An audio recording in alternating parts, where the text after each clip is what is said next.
മതം ഏതായാലും മതതീവ്രവാദികൾക്ക് ഒറ്റ ലക്ഷ്യമേയുള്ളൂ. മതസ്പർദ്ധയുണ്ടാക്കി മനുഷ്യരെ വർഗീയമായി വേർതിരിക്കുക. അതിനവർ എന്തിനേയും ഏതിനേയും ആയുധമാക്കും. അക്കാര്യത്തിൽ എല്ലാ മതത്തിലെ വർഗീയവാദികളും ഒറ്റക്കെട്ടാണ്. ഒരമ്മ പെറ്റ അളിയന്മാർ എന്നൊക്കെ കളിയാക്കി പറയുന്നത് പോലെ. അത്തരത്തിൽ മതസ്പർദ്ധയിലേക്ക് നീങ്ങാൻ സാധ്യതയുണ്ടായിരുന്ന ഹിജാബ് വിവാദം തൽക്കാലം പരിഹരിച്ചു. സ്കൂളിൽ ഹിജാബ് ധരിക്കുന്നതിനെ ചൊല്ലി ഒരു കുട്ടിയും മാനേജ്മെൻറ്റും തമ്മിലുണ്ടായ ചെറിയ തർക്കമാണ് ചിലർ മതസ്പർദ്ധയ്ക്കുള്ള ആയുധമാക്കിയത്.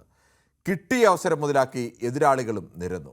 അതോടെ തീരെ ചെറിയൊരു തർക്കം വിവാദമാവുകയും മുസ്ലിം ക്രിസ്ത്യൻ തർക്കമായി മാറുകയും ചെയ്യാൻ സാധ്യത തെളിയുകയും ചെയ്തു.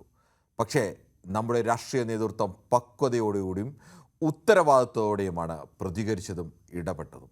എന്തായാലും പ്രശ്നത്തിന് പരിഹാരമായിരിക്കുന്നു. പക്ഷേ പേടിപ്പെടുത്തുന്ന തരത്തിൽ വലിയൊരു അപകടം കേരളീയ സമൂഹത്തിൻ്റെ തലയ്ക്കുമേലെ നിൽപ്പുണ്ടെന്ന് ഓർമ്മിപ്പിക്കുന്നതാണ് ഈ സംഭവം.